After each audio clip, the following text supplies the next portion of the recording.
This conference will now be recorded. Okay, good. All right. So we are getting started over here.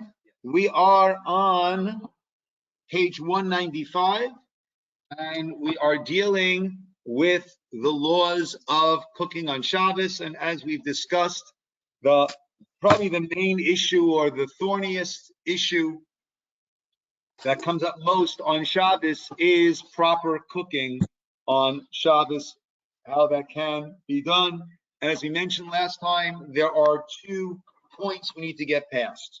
Number one, is this cooking?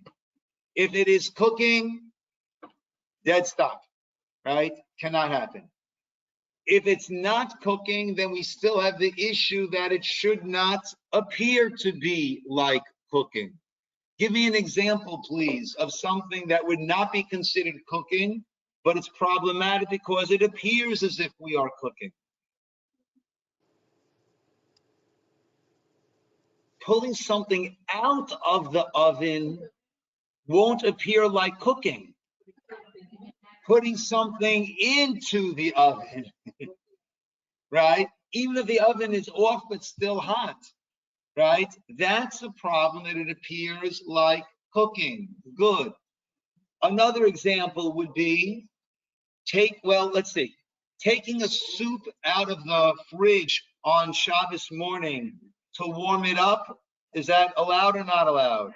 Absolutely not allowed. Why is that not allowed?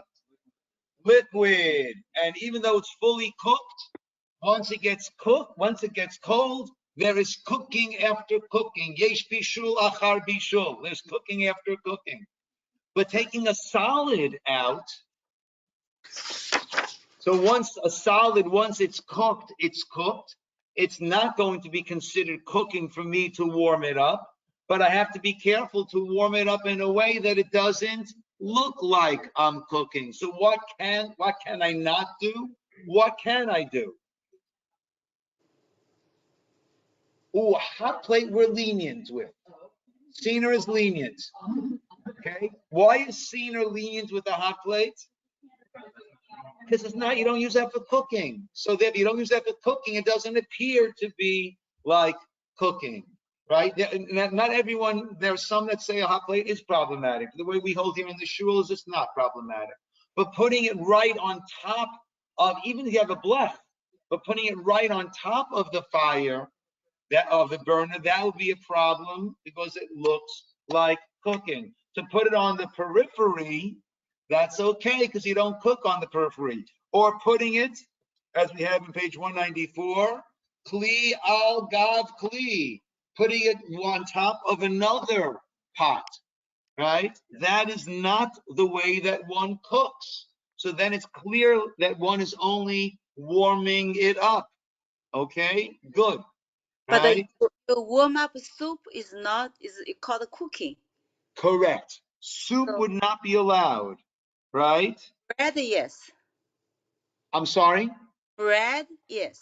Bread is fine. Anything solid is fine. Now, though we do have a place over here, right, in the diagram 194, we do have liquid going on top of a pot. Why is that okay? The pot is already there, right? That's why. But even if the pot is there already, yeah, if it's going to get hot enough that it's called yad soledesbo, that if you would unexpectedly come in contact with it, you jerk your hand away, that's going to be a problem. But if you notice over there, the fire is on the left burner and the food is on the right burner. So I can take a liquid, let's say a person, let's say you've got a bottle of baby formula, right? Or expressed milk. Actually, the American Pediatric just came out with how important it is to nurse. And the article is written by my brother-in-law.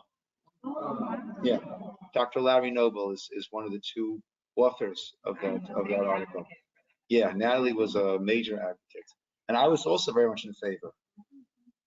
I don't have to wake up in the middle of the night.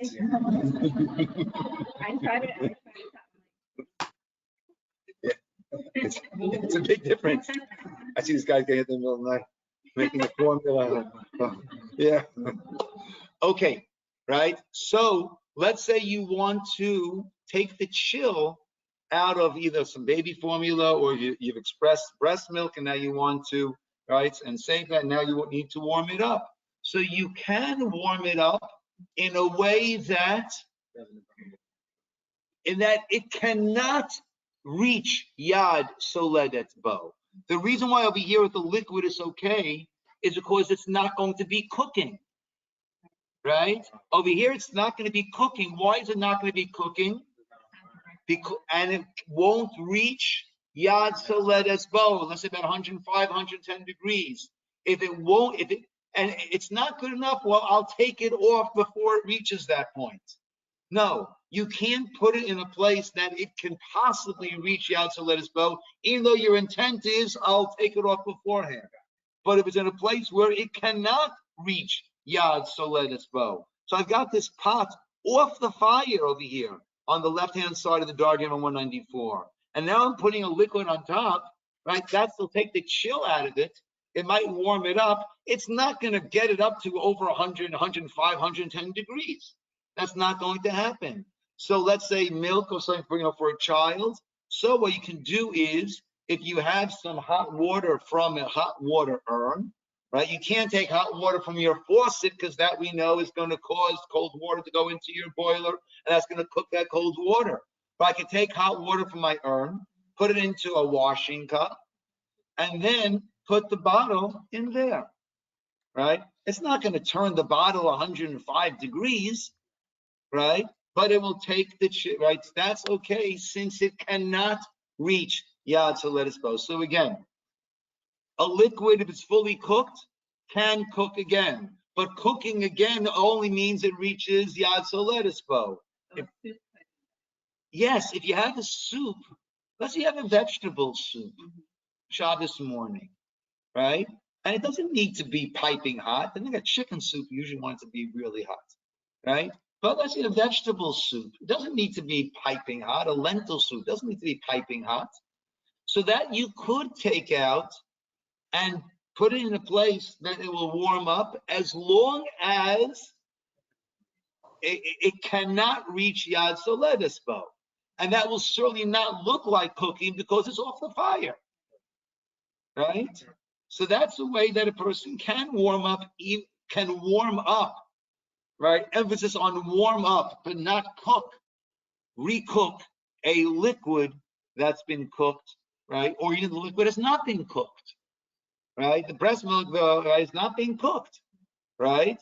But it's not a problem because it's not going to, if it doesn't reach Yad Soledet Bo, it is not cooking.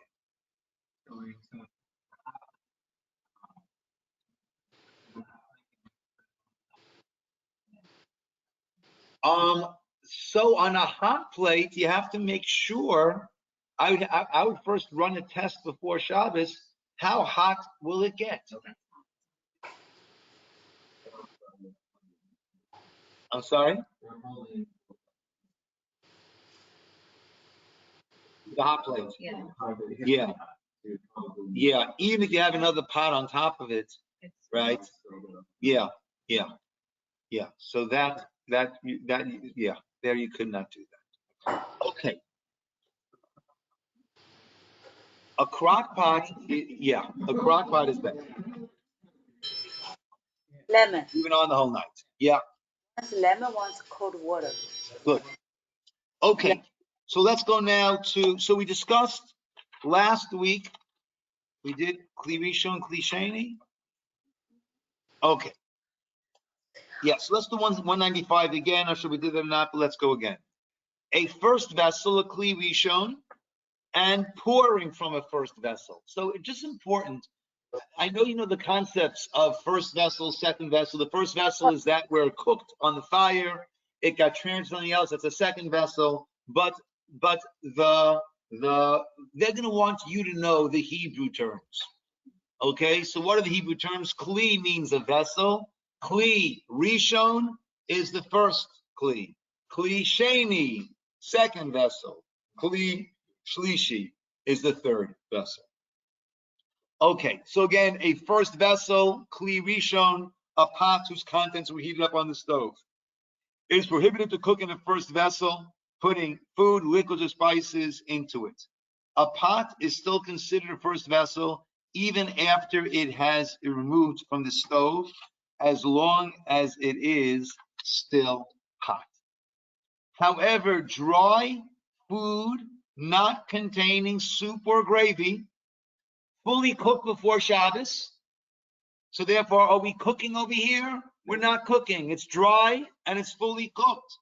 May be warmed up in a first vessel that was removed from the stove. Okay? Off the stove you can. Why? If it's off the stove, it doesn't look like cooking, and it is not cooking. Okay? Classic application of this is if you got a good chicken soup and you want to add some noodles to your chicken soup. Right? You don't cook the noodles together with the chicken soup. You have to cook them separately. And then you take them with the, and now you have your dry noodles, fully cooked, dry, and you want to add them to the soup, right? Not only can you add them to the soup bowl, which would be a klisheni, you can even put them into the soup pot. Okay, that's the little diamond number 3 or 2. However, dry food, yeah. Lastly, it is also prohibited to pour the contents of the first vessel onto food or liquids, as this may cook the food. Okay? Pouring is called iroi. So in general, even though that which is poured from a kli, vessel, is not going to be as hot as the contents of the vessel itself, once you're pouring it out, it's no longer being contained in that pot. Air, the heat goes down. We equate the iroi to the kli. We equate the pouring to the vessel. So if you can't put something into a kli rishon, then you also can't pour from a kli rishon onto it. If you can't put something into a kli sheni, we'll soon see. Kli sheni is the second vessel from the fire, the pot that was cooked in the fire, to another vessel. If I can't put something into a kli sheni, then what else can't I do? Iroi kli sheni. I can't pour from a kli sheni onto that food. Whatever we don't allow in that level of pot, we also would not allow your pouring that pot onto the food. Again, even though it cools off somewhat, right, and that we could differentiate, there's reason to assume that we'll be lenient, but we're not. Okay.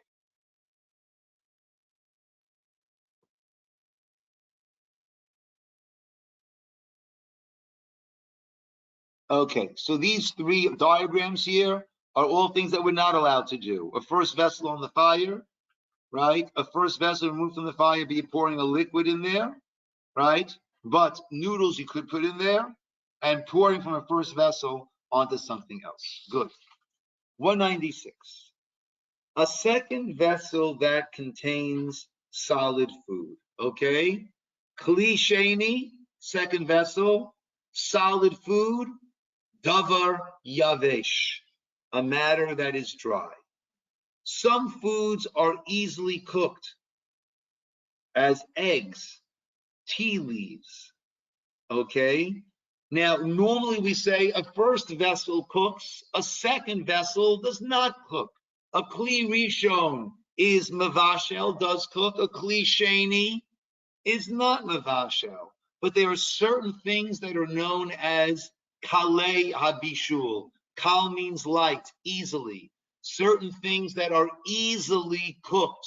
We could certainly understand tea leaves. It doesn't take that much to cook those leaves, and they are then emitting their flavor, their fragrance, whatever it is. So things that are kalei habishul, easily cooked, example, we give eggs and tea leaves, may not be added into a kli sheni on Shabbos. Okay? Since we are in doubt about which other foods fall, besides water, fall into this category, we typically don't put food into a second vessel because perhaps it's easily cooked, in which case we're running into our first roadblock. It might be cooking, and therefore, full stop. A second vessel, kli sheni, is a container to which hot food from a kli rishon was poured. It retains this status as long as the food remains as hot as yad soledes, which we say yad soledes is about how much? 105, 110 degrees. Okay. The custom is not to put bread, matzah, into a second vessel which contains food as hot as yad soledes. Okay, we'll have to explain why in a moment. For instance, the bowl of hot soup. A person should certainly take care not to pour food or liquid from a first vessel onto bread or matzah. Okay, now, the bread is already fully cooked. So why is it that I could put noodles into my first vessel, into my kli rishon? They're telling me not to put some challah into my soup, which is in a kli sheni.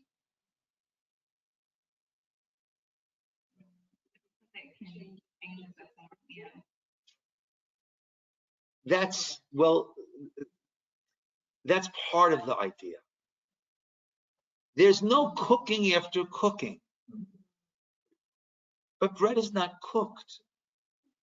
Bread is baked. Right? And that's why it's dry. That's why you were onto it, right? It's because it's not cooked. It's baked. So even though there's no cooking after cooking, there might be cooking after baking. Right? Or either there's not raw dough inside, right? But this is, if it's already cooked when I'm heating it up, I'm not bringing about a change in it. But if I take my bread, baked bread or matzah, and now I put it into a hot kli sheni, yad soledes bo, now I'm starting to cook it. That's a different action. It's a different change that's taking place with it. Yes, Esther, and then yeah.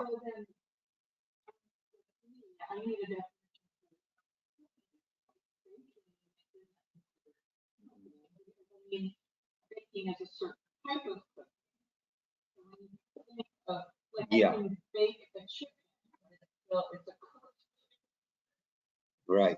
Right. So, right. And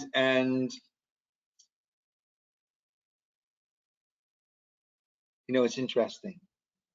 With the kugel, right? Everybody familiar with the kugel? Yeah. Okay. Sorry? A kugel is baked, right? But then again, I'm not putting the kugel into a liquid to cook it. I'm putting it on top of another, right? I'm almost like rebaking it, right? It's the same process again, okay? But if I baked chicken or I roasted chicken, then I would not put that into a soup. Even if I, probably wouldn't do it anyhow. But it would be problematic to put that into a soup, right? But to put that onto the blech on the side or on top, so I'm redoing how it cooked the first way. Okay? So let's say something that was cooked in liquid, the example we gave was the noodles, that can go back into the liquid because that's simply repeating the same process as long as it's dry, right? Solid dry. Because that's repeating the same process, right? But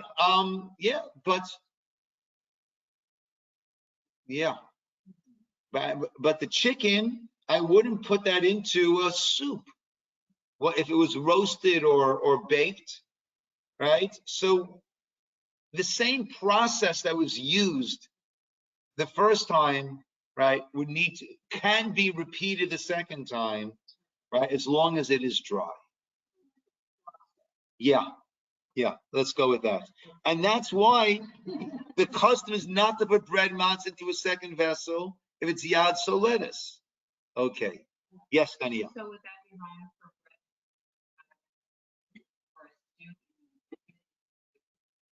bread? If it's yad soledes bo, if it is that hot, yes, you should wait to dip your bread into your soup until it's not so hot. Okay.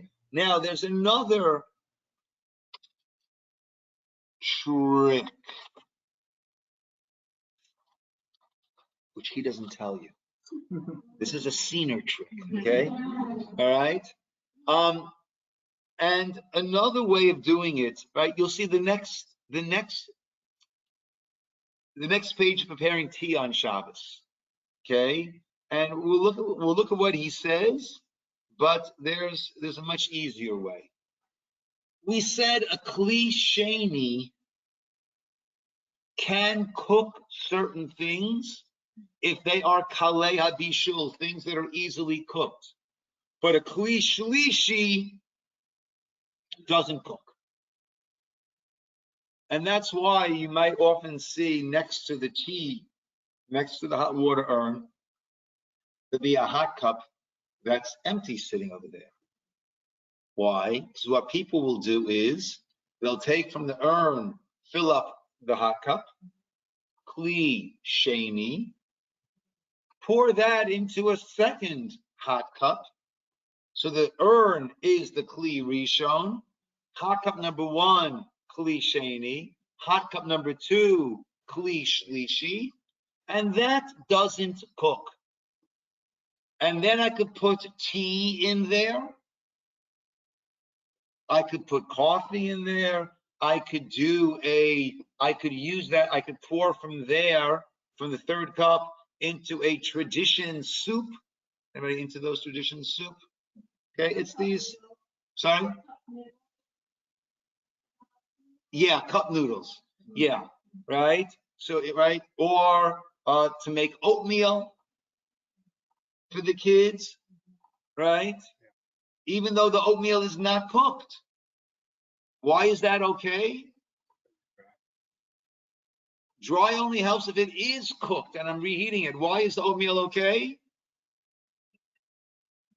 Because in a kli shlishi doesn't cook, right? A kli shlishi does not cook, okay?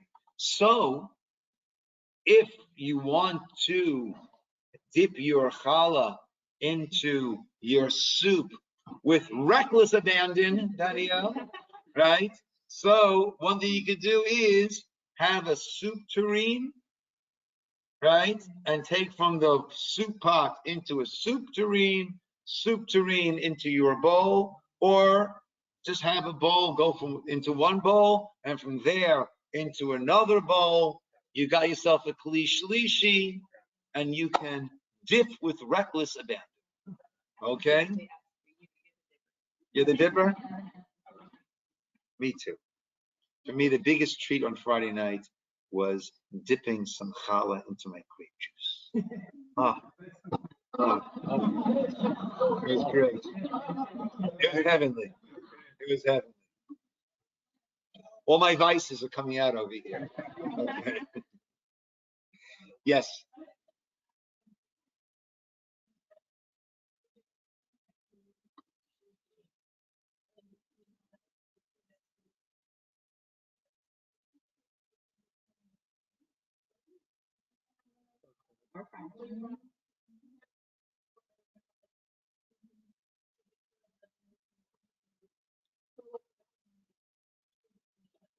Okay, so Gabriella asked if you have a hot tortilla soup and you want to throw in some tortilla chips. So that would be, to me, the same thing as the bread and the matzah, right? So if it's yad soledes bo in the kli sheni, if it's that hot, you don't want to throw it in, right? But if you do a kli shlishi, then you are tortilla set.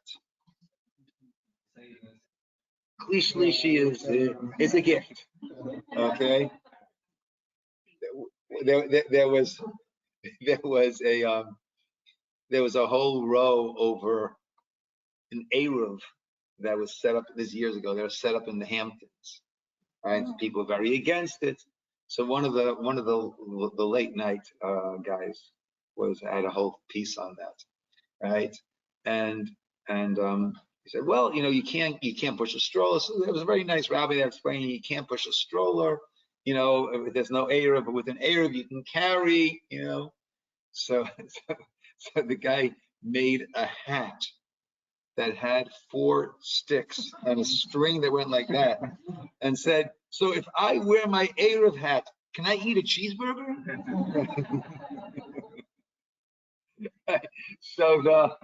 And the answer, of course, is no. Right? Right? But the Kli shlishi, is almost like our Eruv hat. With the Kli shlishi, right, you are gold. Okay, this is interesting. The last little asterisk here on 196. Solid foods like potatoes, a piece of meat, which are in a second vessel, Kli sheni, which are as hot as Yad Soledes, should not have spices added to them, because some authorities considered all hot solid food as if it were in a first vessel. Let's understand this. Why do we say that a Kli sheni is better than a Kli rishon? Why is that? We're leaning with the Kli sheni, right? Why is that? What happens? The heat gets transferred, right? So you're putting a liquid onto a cold plate, right? It's going to find a median temperature of, right, between the plate, right? The heat will diffuse, it cools off. But if I have myself a piece of meat or a hot potato, right, and I take it and I put it onto a plate, there's not that much surface area contact between the potato and the plate to say that this is going to definitively cool down this potato or this piece of meat. And therefore, some authorities considered all hot solid food as if it were in a first vessel. And therefore, you need to be careful with what you put onto it. Which brings us to ketchup. Okay.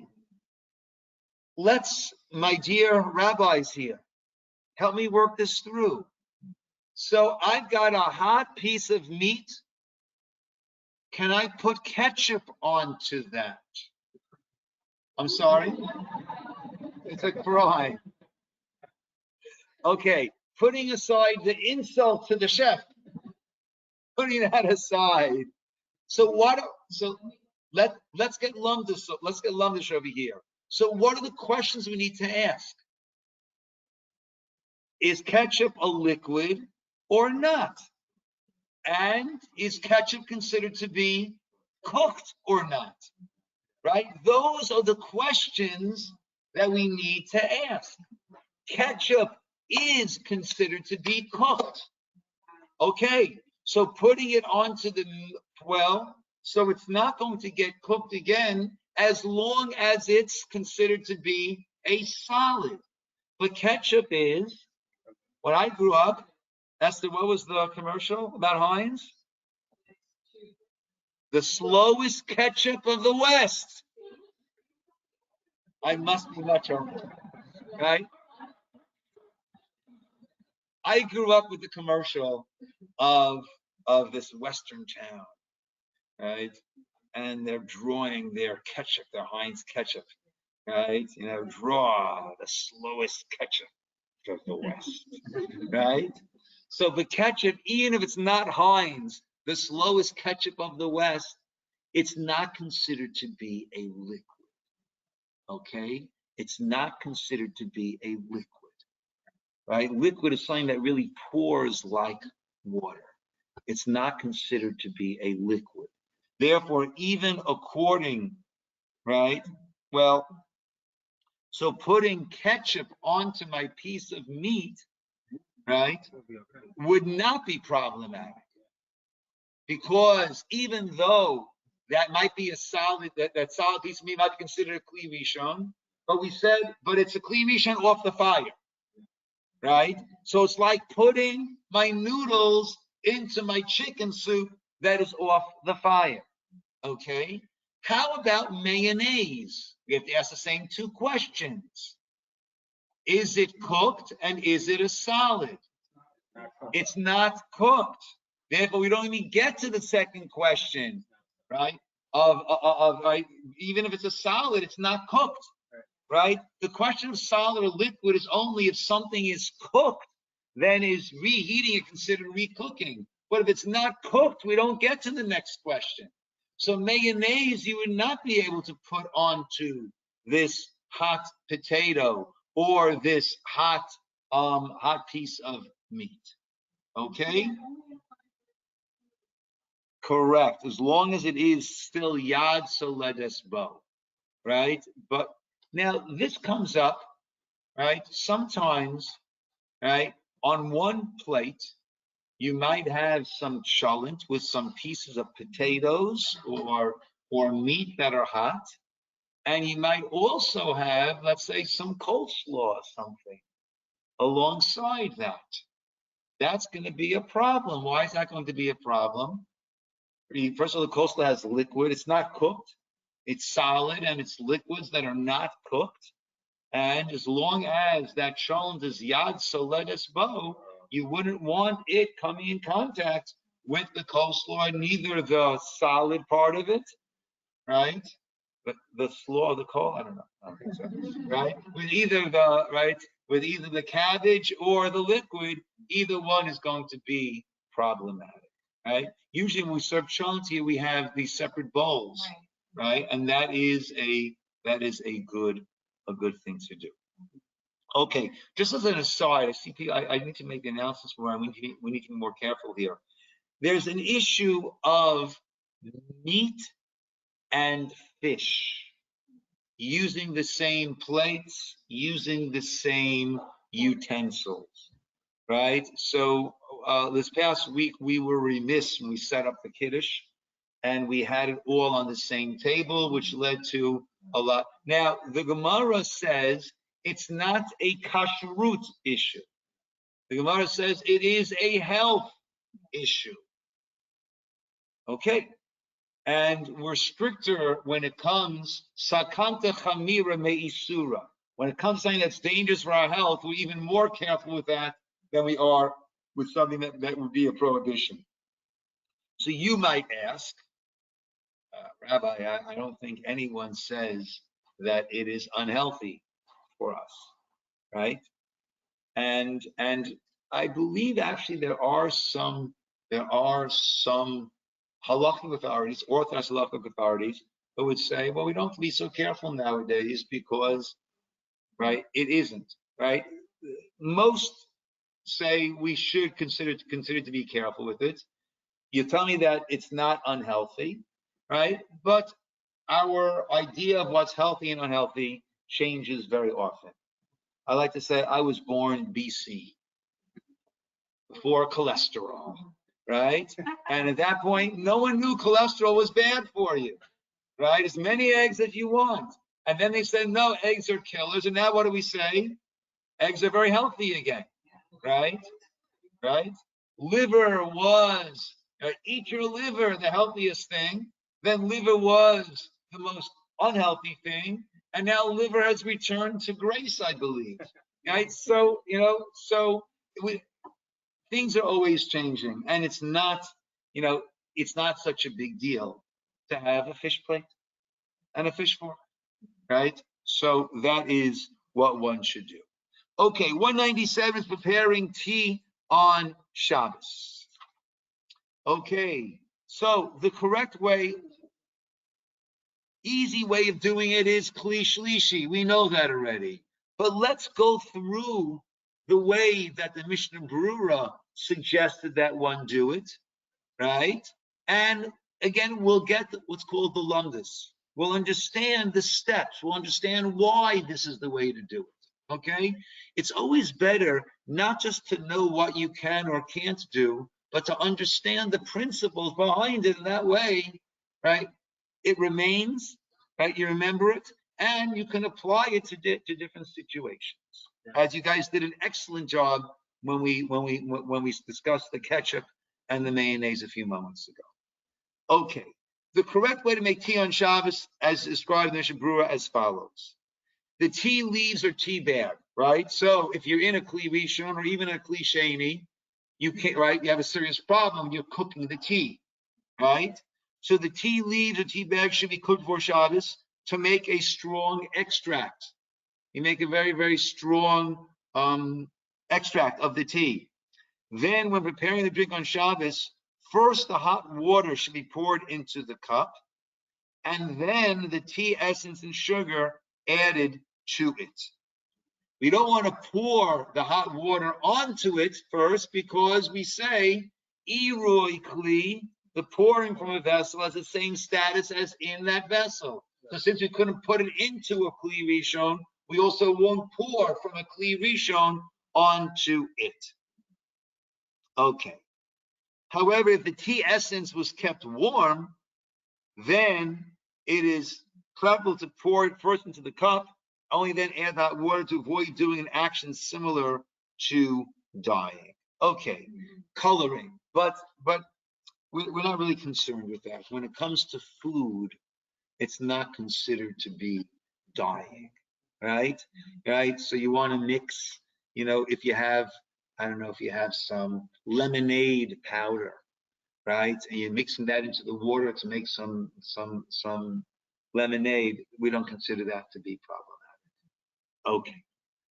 Let's go to 198. Foods that were not adequately cooked before Shabbos. Okay. Care should be taken that all the food for Shabbos should be fully cooked before Shabbos. Okay. Ideally, all the food is fully cooked before Shabbos. And that way, if you're moving things, right, and then you're leaving it on the hot plate, or you're leaving it on the blech, right? Once, if everything's fully cooked, you want to move this over to there or that over to here, no concern whatsoever. Because it's fully cooked, it's already on the fire, so I'm not cooking, it's fully cooked. I don't look like I'm cooking because it's already on the fire, right? So therefore, ideally, things should be fully cooked before Shabbos. But if people make a mistake and think that if it wasn't cooked before Shabbos, you can't eat it on Shabbos. No, that's not the case. You just have to be careful not to move it around and do anything with it, right? You put the cholent up in your crock pot that you like to use, right? You put the cholent up Friday afternoon, right? By the time it is Friday night, it's cooked already, right? And you want to take some cholent, you can take some cholent. We discussed you want to lift the crock pot out, take some, and then put it back in. It's fully cooked, it's still hot, you have it in your hand, and or you had intent to put it back on, so we're all good, right? But let's say it was a crazy Friday, happens to the best of us, right? And you got the cholent up right before Shabbos. Okay, and you want to taste some of it Friday night, you can't. You can't. If you take it off, you can't put it back on. If you take off the cover, you can't put the cover back on, right? Because that will be helping the cooking, right? So ideally, have everything fully cooked before Shabbos. Yes.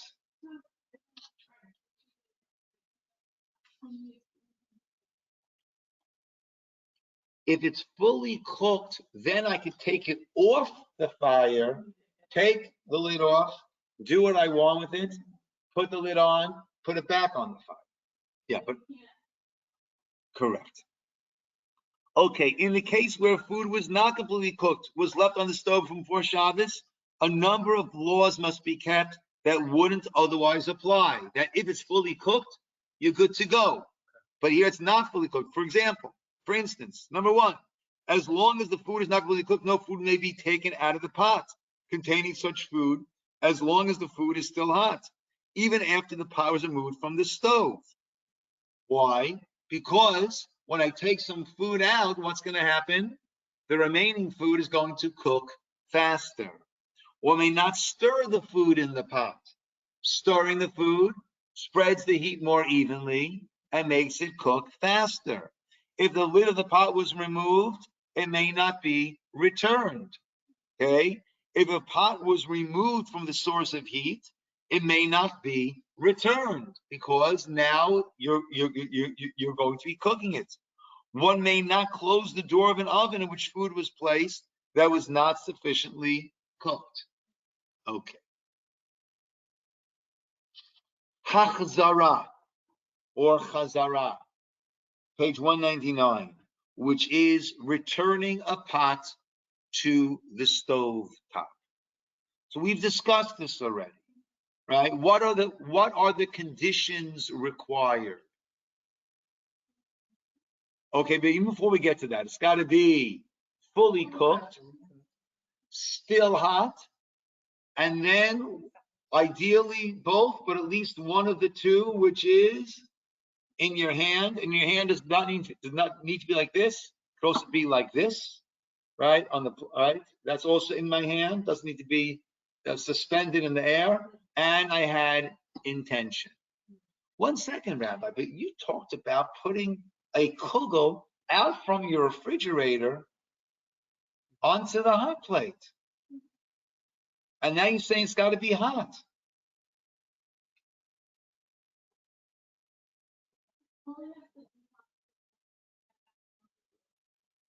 Onto a cooking surface. Because the problem is it looks like cooking. But we hold the hot plate is not considered to be a cooking surface. But if you want to put it onto a blech, there you'd have to put it either around the periphery or on top of another. But here we're talking about putting it onto a cooking, putting it directly onto a cooking surface.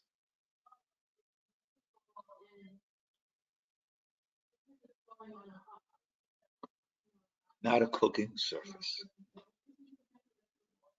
Directly onto the blech. Okay. A pot of food is removed from a source of heat on Shabbos may be returned under the following conditions. A, when one removed it, one had in mind to return it. B, the whole time the pot was with the fire, a person was holding it. Okay, according to Beis Yosef, and this is the custom of Sephardic Jews. Okay.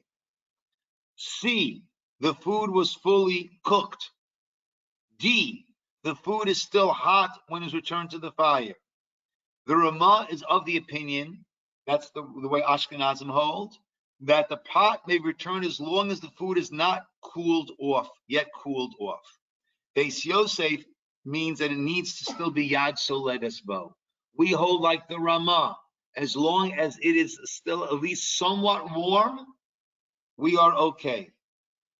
E, the fire is raked and covered, right? Meaning the blech. Some authorities maintain that if the fire is covered with a sheet of tin or asbestos, the blech, we call it, it fulfills its condition, and one will return the food that was removed from the fire. If the other conditions are present, that's how we follow. Interesting.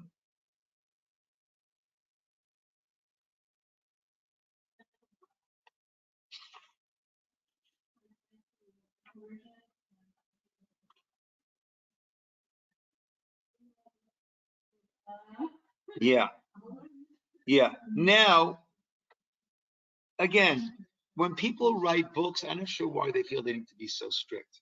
Because the Mishnah Berurah says A and B, ideally A and B, but minimally A or B. Okay? Ideally, you had in mind to return it and it was still in your hand, but minimally, one without the other is also okay. Okay, so keep that in mind. Yes, this is definitely a classic that they will often ask. Okay. Yes, yes. So on that, then, Correct. you could take it off and take it to the table, and everybody could serve, as long as somebody holds it. Yeah. So it could take. As long as it stays hot, warm, right? Now, right, according to the Spartan, it would not be so good. It has to stay piping hot. But according to us, as long as it's still warm, correct. Because if it's fully cooked and it's still warm and it's going back onto a covered cooking surface, and ideally both you had in mind and it's in your hand, so then that's not considered a new act of placing it on Shabbos. It is a return, a continuation of the previous state. Okay, and the pictures here, okay, when that 200, I don't think we're gaining that much.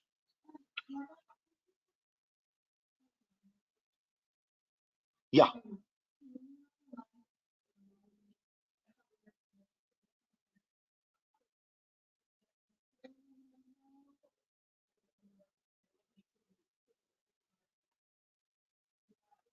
A hot plate does not need that. It's just easier Yeah. for cleaning. Yes, but I would strongly urge, right, just to cover the aluminum foil, and that way anything spills. Like as we use the same hot plates for Pesach, and I pour boiling hot water on it, but I don't want to start scrubbing it. Right? So just, yeah. So as Danielle said, right? Just it's just a good idea to keep it covered with aluminum foil. It gets soiled, you throw out the aluminum foil and put on clean aluminum foil, and you're good to go. Okay. Let's just do the next 201, 202, and then we finish this section. Good. Hatmana, wrapping a container of food before Shabbos to retain its heat. Okay. It is prohibited on Erev Shabbos to wrap containers of hot food in a manner where the heat will be increased, and to leave them that way for Shabbos. Okay, the Shulchan Aruch explains that the pots which we place on the stove for Shabbos may not be wrapped in blankets or cloths from all sides before Shabbos. Okay, so, very important, right?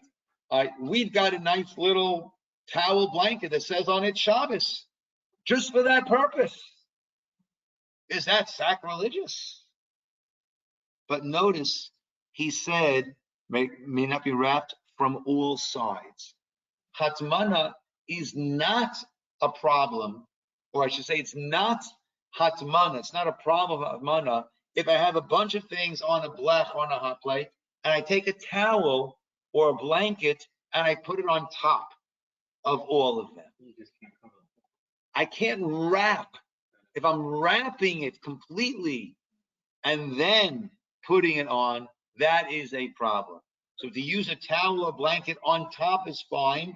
Just make sure it's not a fire hazard, right? Make sure that it's not, dipping down in a way that it can get singed and really start a fire. Okay?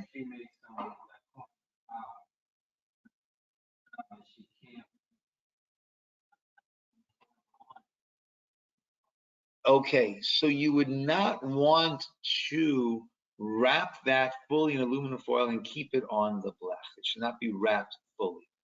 Okay? It can be in a pan covered with aluminum foil and put onto the blech, but you don't want to wrap the individual ones and put them. Correct. Yes. Now, just 1 second. We're going to talk about it. Yeah. Now, I can take let's say it's hot summer. I don't want to. The only hot thing I'm really serving is the soup, and I don't want to have my hot plate going for all those hours. I could set a timer to have it go off at a certain time. I don't want to deal with that. I could take the soup off the fire before Shabbos, completely wrap it towel, blanket completely wrapped, but it's not on the heat source, right? In a manner whereby the heat will be increased. But you can do that and the soup will stay really good and hot, and then you serve it and then you're good to go, right? So it's only a problem if it's on before Shabbos. The wrapping before Shabbos is only a problem if it's completely enveloped and it's on a heat source. Okay?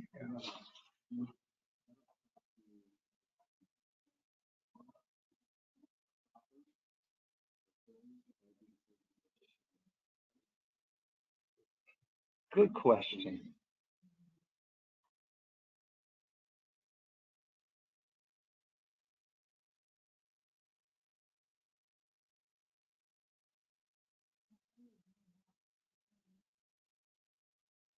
Yeah, so that's a good question. Because that is done. Yeah, I think, and maybe the corner color would also then be okay. Let me look into this more. I think we differentiate between wrapping a food item itself and wrapping the pot, right? Right? Because, if I've got the pot filled to the brim and I close it, so am I wrapping the food? Right? So I think in which case the corn on the cob would probably also be okay.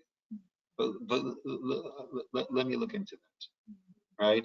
If one of you guys could send me an email sometime, that way I'll have it on my computer. I'll forget it as soon as I walk out. Yeah.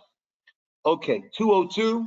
On Shabbos itself, one may not completely wrap or surround a container of hot food to preserve its heat, even if it does not add heat. This is on Shabbos itself. There you can't do the complete wrapping, even if it's not going to be adding heat. It is also prohibited on Shabbos to heat up the food in a jar or bottle of baby food by putting the jar into a container of hot water that completely covers it. This applies even when the food in the bottle will not reach the temperature of Yad Soledes Bo. Okay, so coming back to the baby milk over there, you want it to be partially in and partially out. And that way, again, Hatmana is only when it is completely enveloped. Okay, good. We'll pick up next week, my friends. And we'll see. One of these weeks, we're going to take off a week of Shabbos and do 3 weeks. Shabbos of B'Tammuz, the Shabbos of B'Tammuz, Tisha B'Av.